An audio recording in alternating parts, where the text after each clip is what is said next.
अस्सलाम वालेकुम। आप सब स्टूडेंट्स को साइटेक उर्दू चैनल में खुशामदीद। आज की वीडियो है काइनेमेटिक्स के मतलब, जो कि एक बहुत इंपॉर्टेंट चैप्टर है फिज़िक्स का क्लास 9th के लिए। तो जितने भी उर्दू मीडियम्स के स्टूडेंट्स हैं उनके लिए यहाँ पे कुछ मारूजी मुख्तसर सवाल दिए गए हैं, तो उनको हम देखेंगे। इस सवाल नंबर 1 है कि लिडार गन से क्या मुराद है। तो इसका जवाब है कि वेरिएबल रोशनी का पता चलाने और स्पीड का तयन करने वाली गन है। ये लेज़र पल्सेस की मदद से किसी गाड़ी के फासला की सिलसिलावार पैमाइश करती है। इसी डेटा से गाड़ी की स्पीड मालूम की जाती है। यानी कि ये एक लेज़र स्पीड गन है जो कि गाड़ी की स्पीड को मालूम करने के लिए इस्तेमाल की जाती है। अगला क्वेश्चन है आपका कि वेरिएबल स्पीड से हरकत करने वाले जिस्म की स्पीड किस शक्ल में होगी। तो इसका जवाब है कि वेरिएबल स्पीड से हरकत करने वाले जिस्म की स्पीड टाइम ग्राफ की शक्ल हमेशा कर्व होगी, कभी भी सीधी लाइन नहीं होगी। तो अगला सवाल है कि वेक्टर मिकदारों की जमा और तफरीक स्केलर मिकदारों की तरह क्यों नहीं होती। तो इसका जवाब है कि वेक्टर मिकदारों की जमा और तफरीक स्केलर मिकदारों की तरह नहीं की जाती, क्योंकि वेक्टर्स मिकदारें सिमती मिकदारें होती हैं जबकि स्केलर मिकदारें गैर सिमती मिकदारें होती हैं। क्योंकि यहाँ पे आपको डायरेक्शन चाहिए होती है, इसके लिए हम खास जो हेड टू टेल रूल है वो यूज करते हैं इनकी जमा के लिए। अगला सवाल नंबर 4 है कि मोशन से क्या मुराद है। मोशन मतलब हरकत, उर्दू में आप हरकत भी से कहते हैं। तो इसका जवाब है कि अगर किसी जिस्म की पोजीशन अपने गिरदोपेश के लिहाज से तब्दील हो रही हो तो वो जिस्म मोशन में कहलाता है। मिसाल इसकी दी गई है कि सड़क पर मुतहरक कार, मुतहरक का मतलब होगा कि कोई भी चलती हुई कार है या गाड़ी है, तो वो इसकी आप मिसाल दे सकते हैं। अगर आप चल भी रहे हैं तो आपकी बॉडी भी मोशन में है, यानी हरकत कर रही है, तो आप इसकी इस तरीके से मिसाल दे सकते हैं। अगला सवाल नंबर 5 है कि रोजमर्रा जिंदगी में वेक्टर मिकदारों की अहमियत बयान करें। तो इसका जवाब है कि वेक्टर मिकदारों की हमारी रोजमर्रा जिंदगी में बहुत अहमियत हासिल है। जैसे इंजीनियरिंग में तामीराती काम और नक्शे वगैरह तैयार करने में मावन साबित होते हैं। किसी हरकत करते हुए जिस्म की समत मालूम की जा सकती है, मसलन मशरक, मगरब, शुमाल, जनूब वगैरह की निशानदेही की जा सकती है। यानी ये एक रोजमर्रा जिंदगी में इसका इस्तेमाल दिया गया है। कोई एप्लीकेशन या इसकी इम्पोर्टेंस अगर वहाँ पर पूछी जाए आपके पास के वेक्टर जितनी भी मिकदारें हैं, क्वांटिटीज़ हैं, वो कैसे यूज़ होती हैं हमारी आम लाइफ में, तो आप उसका इस तरीके से जवाब दे सकते हैं। अगला सवाल नंबर 6 है कि वेरिएबल और यूनिफॉर्म स्पीड में क्या फ़र्क है। तो इसका जवाब है कि वेरिएबल स्पीड, एक जिस्म वेरिएबल स्पीड से हरकत करता है अगर वक्त के मसावी वक्फों में उसका तय करदा फासला बराबर ना हो, ख्वाह ये वक्फे कितने ही मुख्तसर क्यों ना हों। तो यहाँ पे वेरिएबल स्पीड की सिर्फ यहाँ पर डेफिनेशन दी गई है, जिससे मुराद ये है कि अगर कोई बॉडी किसी खास टाइम के साथ हरकत कर रही है, बस 5 सेकंड में उसने स्पीड 10 किलोमीटर की स्पीड से हरकत की है, तो अगले 5 सेकंड में अगर 20 किलोमीटर की स्पीड से वो बॉडी हरकत कर रही है, कार हरकत कर रही है, तो वो क्योंकि टाइम तो सेम है लेकिन उसकी स्पीड आगे पीछे हो रही है, ऊपर नीचे हो रही है, तो ऐसी स्पीड को हम वेरिएबल स्पीड कहेंगे। और साथ लिखा हुआ यूनिफॉर्म स्पीड, अगर कोई बॉडी सेम टाइम में सेम ही स्पीड के साथ जा रही है, मतलब पहले 10 सेकंड में आपकी स्पीड है 50 किलोमीटर पर सेकंड, आगे दोबारा आगे जाके भी अगले 10 सेकंड में भी आपकी स्पीड अगर सेम ही रहती है, एक जैसी रहती है, तो आपकी बॉडी यूनिफॉर्म स्पीड के साथ हरकत कर रही है। तो ये था इन दोनों का आपस में फर्क। तो नेक्स्ट क्वेश्चन है कि लीनियर मोशन और रैंडम मोशन की तारीफ करें। तो लीनियर मोशन क्या होती है। किसी जिस्म की खत मुस्तकीम में हरकत लीनियर मोशन कहलाती है। मसलन सड़क पर सीधी चलती हुई कार, यानी एक लाइन में जो आपकी हरकत होगी किसी चीज की, वो आपकी लीनियर मोशन कहलाएगी। और रैंडम मोशन क्या होगी, किसी जिस्म की बेतरतीब अंदाज से हरकत को रैंडम मोशन कहते हैं। मसलन कीड़े मकोड़ों की हरकत, कीड़े मकोड़ों की हरकत या पतंग की हरकत, ये जो क्योंकि इनके कोई खास लाइन में तो हरकत नहीं कर रहे होते, कभी आगे जाते हैं कभी पीछे ऊपर नीचे, तो इस वजह से ये आप रैंडम मोशन की मिसाल दे सकते हैं। अगला सवाल नंबर 8 है कि सर्कुलर मोशन से क्या मुराद है। अगर कोई जिस्म दायरे में हरकत करता हो तो उसकी मोशन को सर्कुलर मोशन कहते हैं। इसकी मिसाल आपके पास दी गई है, जमीन का सूरज के गिर्द घूमना, यानी कि हमारी जमीन सूरज के गिर्द चक्कर लगा रही है, तो इससे भी आप मिसाल दे सकते हैं, क्योंकि वो सर्कुलर का मतलब होता है कि कोई भी जिस्म दायरे में हरकत कर रहा हो। तो जमीन भी हमारी सूरज के गिर्द एक दायरे में हरकत कर रही है, या जैसे चांद हमारी जमीन के गिर्द चक्कर लगा रहा है एक दायरे में, तो ये आप सर्कुलर मोशन की मिसाल दे सकते हैं। तो सवाल नंबर 9 है कि रिटार्डेशन क्या है। तो इसका जवाब है कि किसी जिस्म का एक्सेलरेशन नेगेटिव होता है। अगर वक्त के साथ उसकी वेलोसिटी कम हो रही हो तो नेगेटिव एक्सेलरेशन को रिटार्डेशन कहते हैं। इसकी मिसाल दी गई है कि जब चलते हुए अजसाम रुकते हैं उनका एक्सेलरेशन रिटार्डेशन कहलाता है। इसकी एक और मिसाल आप ले सकते हैं कि अगर आप एक कार चला रहे हैं स्पीड के साथ, तो स्टार्ट में उसकी स्पीड ज़्यादा हो रही है, तो मतलब इसका एक्सेलरेशन भी ज़्यादा हो रहा है। यहाँ तक तो उसका एक्सेलरेशन हम पॉजिटिव कहेंगे, लेकिन जब आप ब्रेक लगाते हैं, गाड़ी को रोकने की कोशिश करते हैं, तो वहाँ से उसकी स्पीड स्लो होना शुरू हो जाती है। जहाँ से गाड़ी की स्पीड स्लो होना शुरू होगी, वहाँ से समझो आप कह सकते हैं कि इसका नेगेटिव एक्सेलरेशन हो गया है, यानी अभी कौन सी फॉर्म में आ गया, अभी रिटार्डेशन की हालत में गाड़ी मूव कर रही है। तो रिटार्डेशन में ही रहेगी जब तक ये गाड़ी रुक नहीं जाती। तो अगला सवाल है आपका क्वेश्चन नंबर 10 के रोटेटरी मोशन की तारीफ करें और एक मिसाल दें। इसका जवाब है कि किसी जिस्म का अपने एक्सिस के गिर्द घूमना रोटेटरी मोशन कहलाता है। इसकी मिसाल दी गई है कि लट्टू की अपने एक्सिस के गिर्द हरकत, लट्टू आपने घूमता हुआ देखा होगा कि वो एक खास सेंटर पॉइंट उसका एक्सिस होता है, उसी के गिर्द वो घूमता जाता है। जैसे कि आप एक और मिसाल दे सकते हैं, आपके छतों पे जो सीलिंग फैन लगे हुए हैं वो भी आपके रोटेटरी मोशन की एक मिसाल है। अगला सवाल नंबर 11 है कि मोशन की दो अकसाम की तारीफ लिखिए। यहाँ पे आप कोई भी दो अकसाम देख सकते हैं, जैसे यहाँ पे रोटेटरी मोशन को उन्होंने बयान किया गया है कि किसी जिस्म का अपने एक्सिस के गिर्द घूमना रोटेटरी मोशन कहलाता है। इसकी आगे मिसाल दी गई है पंखे की मोशन। इस तरह वाइब्रेटरी मोशन किसी जिस्म की अपनी वस्ती पोजीशन से आगे पीछे दोहराई जाने वाली मोशन वाइब्रेटरी मोशन कहलाती है। जैसे कि इसकी मिसाल दी गई है झूले की मोशन, यानी आप जब झूला झूलते हो तो दोबारा वो पोजीशन आगे जाके दोबारा वापस अपने पॉइंट पे वो वापस आता है। तो आगे पीछे जो चीज झूल रही हो उसको हम कह सकते हैं वाइब्रेटरी मोशन। इस तरह आप पेंडुलम की भी जो घड़ियां लगी होती हैं जिसमें पेंडुलम घूम रहा होता है आगे दाएं बाएं, तो भी आप इसकी मिसाल दे सकते हैं वाइब्रेटरी मोशन में। तो अगला सवाल नंबर 12 है कि टर्मिनल वेलोसिटी की तारीफ करें। तो इसकी तारीफ है कि आजादाना गिरते हुए अजसाम जो यूनिफॉर्म वेलोसिटी हासिल कर लेते हैं उसको टर्मिनल वेलोसिटी कहते हैं। इसकी मिसाल दी गई है कि एक छाता बरदार जमीन पर उतरते हुए यूनिफॉर्म वेलोसिटी हासिल कर लेता है, उसे टर्मिनल वेलोसिटी कहते हैं। जिस वेलोसिटी से वो जमीन पर आता है। छाता बरदार मतलब जो ऊपर से पैराशूट नीचे उतरते हैं, पैराशूट के जरिए छलांग लगाते हैं। आपने 23 मार्च को भी देखा होगा, पैराशूट के जरिए जमीन पर उतरते हैं आर्मी वाले, तो वो छाता बरदार कहलाते हैं। तो जब ऊपर से वो छलांग लगाते हैं तो स्टार्ट में उनकी वेलोसिटी अगर डिफरेंट हो, लेकिन जब वो नीचे आते हैं तो उनकी अगर वेलोसिटी सेम हो, सेम स्पीड के साथ जमीन की तरफ आए, तो वो आपकी टर्मिनल वेलोसिटी कहलाएगी। आगे सवाल नंबर 13 है कि स्केलर मिकदारों की तारीफ करें और दो मिसालें दें। जहाँ पे इसकी तारीफ की जा सकती है कि ऐसी तबीई मिकदारें जिनका मुकम्मल इज़हार उनकी मिकदार से हो सकता हो स्केलर कहलाती हैं। यहाँ पे इसकी मिसालें दी गई हैं, मैस, लंबाई, वक्त, speed, volume, work, energy scalars की मिसालें हैं।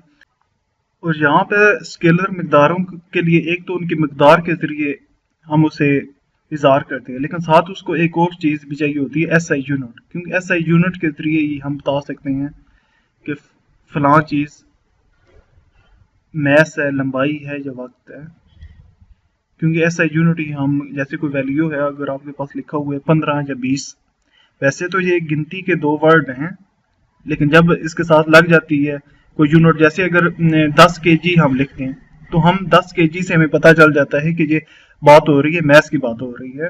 अगर हम 10 सेकंड लिख दें, एस उसके साथ लगा दें, तो हमें पता चल जाता है कि उस ये वक्त की बात हो रही है, क्योंकि एस उस टाइम की या वक्त की यूनिट होती है। तो इस तरीके से आप कोई भी मिकदार हो तो उसके साथ एक प्रॉपर यूनिट लगाएं, तो उसके साथ आप स्केलर को जाहिर कर सकते हैं। तो आगे सवाल नंबर 14 है कि यूनिफॉर्म एक्सेलरेशन की तारीफ करें।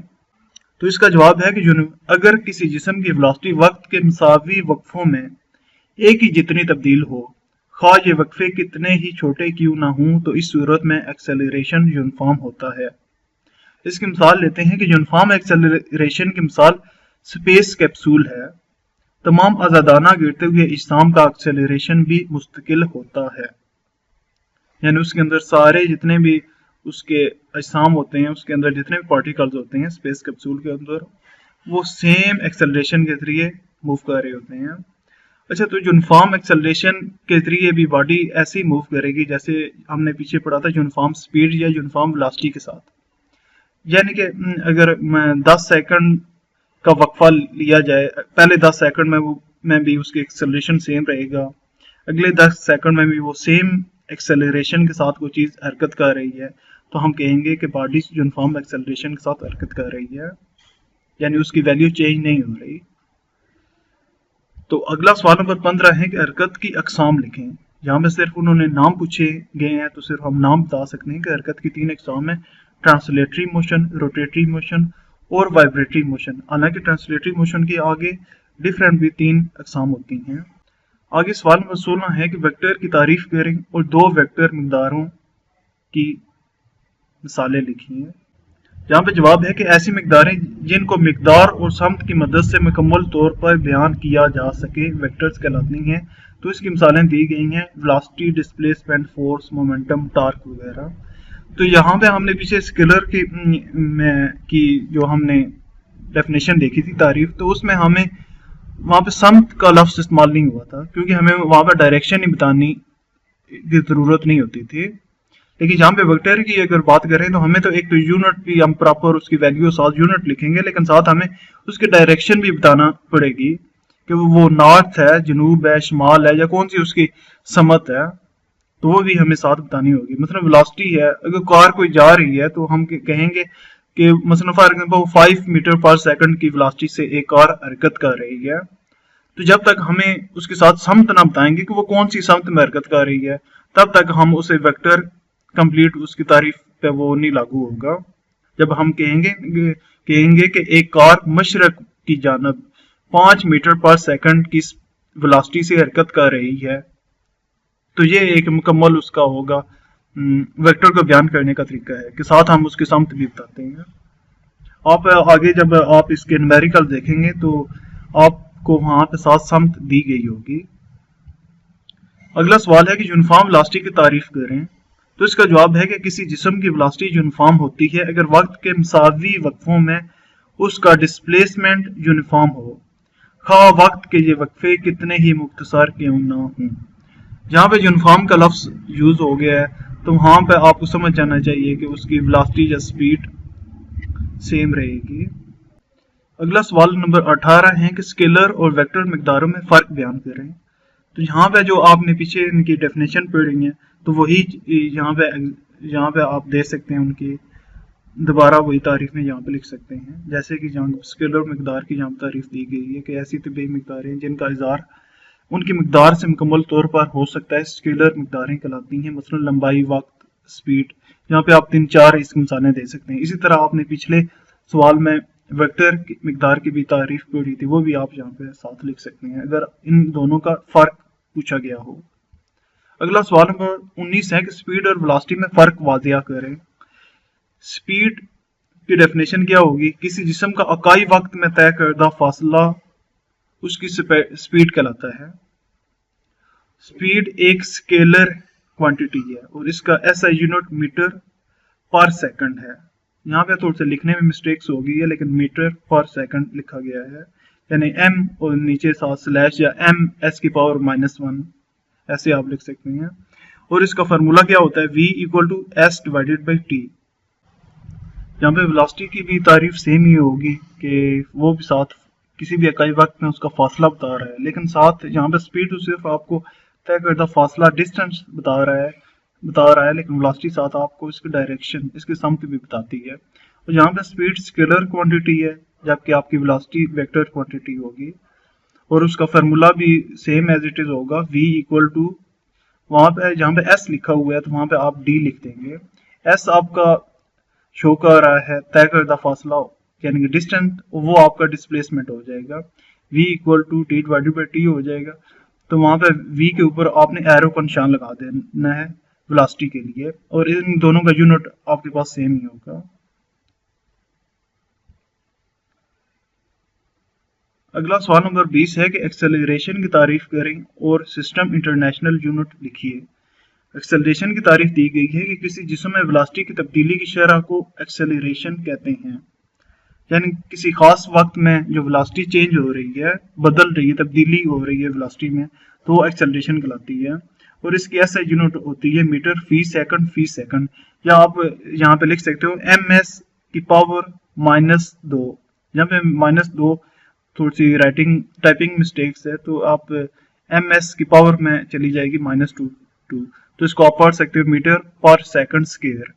तो इसकी मुसावात दी गई है a इक्वल टू VE, वहां पे वैसे VF लिखा होता है, जो कि आपके VF आखिरी वेलोसिटी कहलाती है, माइनस VI इसकी इब्तिदाई velocity divided by T time, तो ये इसका फार्मूला होता है।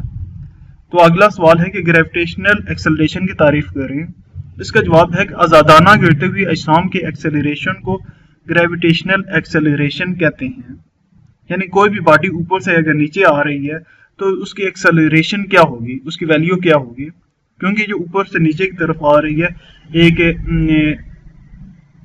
कशिश शकल के तहत आ रही है, क्योंकि ग्रेविटेशन फोर्स को हम उर्दू में कशिश शकल ही कहते हैं। तो उससे जो आ रही है उसकी फोर्स से वापस जमीन की तरफ आ रही है, तो इसको हम ग्रेविटेशनल एक्सेलरेशन कहते हैं। तो इसको हम कैपिटल, यहाँ पे लिखा हुआ है कैपिटल जी, जो कि मिस्टेक्स है, यहाँ पे आपने स्मॉल जी लिखना है, स्मॉल जी से जाहिर करते हैं। और जमीन की सतह पर इसकी कीमत कितनी होती है, 10 मीटर पर सेकंड स्क्वायर, 10 मीटर पर सेकंड स्क्वायर भी लिख सकते हैं। इसके अलावा यहाँ पे मुख्तलिफ बुक्स में यहाँ पे लिखा होगा 9.8 मीटर पर सेकंड स्क्वायर। अगर वो वैल्यू भी आप लिखते हैं तब भी आपका सवाल सही होगा, लेकिन बेहतर है कि 9.8 जो वैल्यू दी गई है तो आप वो इस्तेमाल करें। अगला सवाल है कि वाइब्रेटरी मोशन की तारीफ करें। इसका जवाब है कि किसी जिस्म की अपनी वस्ती पोजीशन से आगे पीछे दोहराई जाने वाली मोशन वाइब्रेटरी मोशन कहलाती है। मसलन जूले की मोशन या पेंडुलम की हरकत, ये इसकी दो मिसालें दी गई हैं जिससे आप वाइब्रेटरी मोशन को अच्छे तरीके से समझ सकते हैं। अगला सवाल है कि पोजीशन की तारीफ करें और एक मिसाल दें। इसका जवाब है कि किसी जगह या पॉइंट का किसी मखसूस मकाम या रेफरेंस पॉइंट से फासला और समत उस जगह की पोजीशन कहलाती है। इसकी मिसाल मैं आपको दे सकता हूँ कि फॉर एग्जांपल आप किसी पार्क में बैठे हुए हैं बेंच पे, तो एक सामने कोई अगर कोई बंदा चल रहा है या खड़ा है तो वो आपका एक मखसूस पॉइंट या रेफरेंस पॉइंट दे रहा है। वो अपने रेफरेंस पॉइंट के जरिए अगर आपको वो देखता है एक खास सिमत में, तो वो आप उसके के रेफरेंस पॉइंट के जरिए आप एक खास पोजीशन में हैं, यानी कि आप उसके मशरक या मगरब या जो भी सिमत में आप बैठे हुए हैं, तो उसके लिहाज से आपका उसका फासला कितना होगा ये आपकी पोजीशन बताएगी। उसके लिहाज से वो आपका एक रेफरेंस पॉइंट होगा, वो अपने रेफरेंस पॉइंट जहाँ पे वो खड़ा है उसके लिहाज से आपकी पोजीशन को बयान कर सकता है कि आप फलां सिमत में इतने फासले पर बैठे हुए हैं, तो वो आपको बता सकता है। यानी पोजीशन के लिए एक रेफरेंस पॉइंट लाजमी चाहिए होता है। अगला सवाल है कि फासला और डिस्प्लेसमेंट में फर्क बयान करें। दो पॉइंट्स के दरमियान रास्ते की लंबाई उनके दरमियान फासला कहलाती है।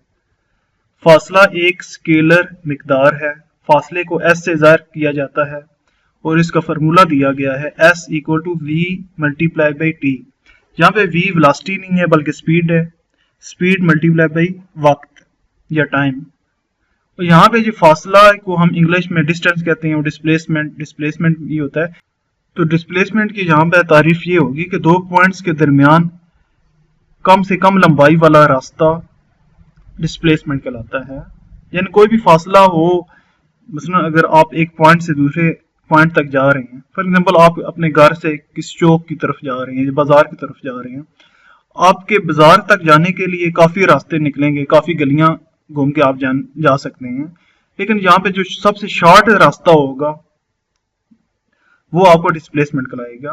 फासला तो कोई भी हो सकता है, वो अगर 4 रास्ते निकलते हैं आपके घर से बाजार जाने के लिए तो 4 के फासले कहलाएंगे, लेकिन जो शॉर्टेस्ट, जो सबसे शॉर्ट कट होगा रास्ता, वो आपका डिस्प्लेसमेंट कहलाएगा। ये इन दोनों का आपस में फर्क है। और फासला एक स्केलर क्वांटिटी है, जबकि डिस्प्लेसमेंट आपकी एक वेक्टर क्वांटिटी है, क्योंकि यहाँ पे उसकी समत भी चाहिए होती है।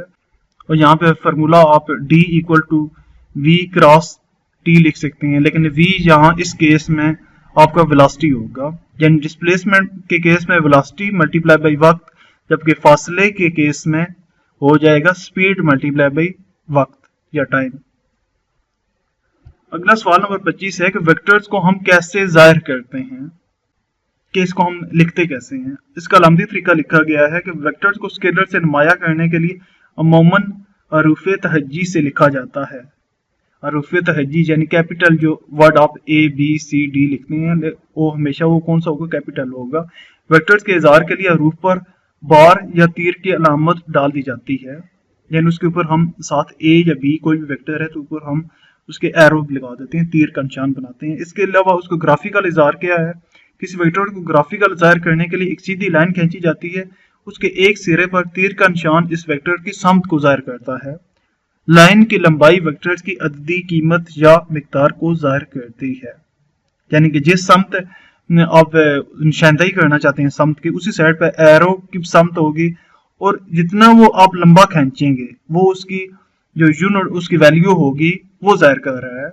उसमें फॉर एग्जांपल कोई चीज़ है 5 सेंटीमीटर है, तो आप जो खत खींचेंगे वो भी स्केल के जरिए 5 सेंटीमीटर तक खींचेंगे, ताकि वो जो आप लाइन लगाएंगे उसे उसकी वैल्यू भी पता चल जाएगी और एरो से उसकी समत का भी पता चल सकता है।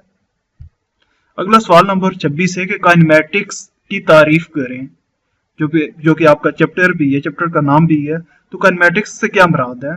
मोशन की वजह को ज़ेर बहस लाए बगैर किसी जिस्म की मोशन के मुतालिया को काइनेमैटिक्स कहते हैं, यानी कोई भी बॉडी है जो मूव कर रही है, जो हरकत कर रही है, अगर उसको हम स्टडी करते हैं, उसके मतलब मुतालिया करते हैं किसी भी हरकत करती हुई चीज़ को, तो उसको हम काइनेमैटिक्स कहते हैं। इसकी ये सिंपल सी सादा सी तारीफ थी। तो अगला सवाल है कि क्या कांस्टेंट स्पीड से हरकत करने वाले जिस्म में एक्सेलरेशन हो सकता है? तो इसका जवाब है कि जी हाँ, कांस्टेंट स्पीड से हरकत करने वाले जिस्म में एक्सेलरेशन हो सकता है, बशर्ते कि उसकी समत हर लम्हा तब्दील हो रही हो, जैसा कि दायरे में हरकत करने वाले अजसाम। अगला सवाल है कि रेस्ट से क्या मुराद है? अगर कोई जिस्म अपने गिरदोपेश के लिहाज से अपनी पोजीशन तब्दील ना कर रहा हो तो वो जिस्म रेस्ट में कहलाता है। मसलन सड़क के किनारे लगे हुए दरख्त। यहाँ पे एक है गिरदोपेश को इंग्लिश में हम एनवायरनमेंट कहते हैं। तो आपके गिरदोपेश के लिहाज से अगर कोई बंदा अपनी पोजीशन चेंज नहीं कर रहा तो उसको हम रेस्ट में कहते हैं। रेस्ट का मतलब होता है सुकून की हालत। अगला सवाल है कि स्पीड की तारीफ करें और इसका फार्मूला लिखिए। तो इसका जवाब है कि स्पीड क्या होगी? किसी जिस्म का इकाई वक्त में तय करदा फासला उसकी स्पीड कहलाता है। उसका फार्मूला लिखा गया है v = s/t। s यहाँ पे फासला होगा और t यहाँ पे टाइम है, उसकी SI यूनिट मीटर पर सेकंड होती है और स्पीड आपकी स्केलर क्वांटिटी होती है। बस इतना आप बता दें तो ये काफ़ी होगा एक शॉर्ट या मुख्तसर सवाल के लिए। अगला सवाल है कि मस्बत और मनफी एक्सेलरेशन से क्या मुराद है? मस्बत एक्सेलरेशन क्या होगा? किसी जिस्म का एक्सेलरेशन पॉजिटिव होता है यानी मस्बत होता है अगर वक्त के साथ उसकी वेलोसिटी ज़्यादा हो रही हो, और जिस अजसाम की वेलोसिटी बढ़ रही हो एक्सेलरेशन पॉजिटिव होता है। पॉजिटिव एक्सेलरेशन की समत वही होती है जिस समत में जिस्म हरकत कर रहा होता है। अच्छा, इसको अगर हम उलट कर दें कि किसी जिस्म का एक्सेलरेशन नेगेटिव या मनफी होता है अगर वक्त के साथ उसकी वेलोसिटी कम हो रही हो तो वो नेगेटिव एक्सेलरेशन कहलाता है। यानी वक्त के साथ अगर उसकी वेलोसिटी ज्यादा हो रही है तो वो मस्बत एक्सेलरेशन होगा या पॉजिटिव। अगर उसकी वक्त के साथ उसकी वेलोसिटी कम हो रही है तो वो आपका मनफी एक्सेलरेशन कहलाता है। ये सवाल हमने पीछे भी पढ़ा था। मनफी एक्सेलरेशन का दूसरा नाम है रिटार्डेशन। ये आप किताबों में देख भी सकते हैं इसका नाम वगैरह। तो ये थे काइनेमेटिक्स जो यूनिट था उसके मतलब जो मुख्तसर सवालात थे उसकी वीडियो है। तो आई होप आपको कुछ सीखने को मिला होगा। तो ये सवाल आपने लाजमी तैयार करने हैं, छोटे छोटे सवाल हैं, क्योंकि आजकल तो जितने भी एग्जाम है उसमें ज़्यादातर मुख्तसर सवालात ही आते हैं। अच्छा, इन मुख्तसर सवालात में कोई चीज़ समझ ना आई हो, कोई डाउट हो, तो आप कमेंट बॉक्स में पूछ सकते हैं।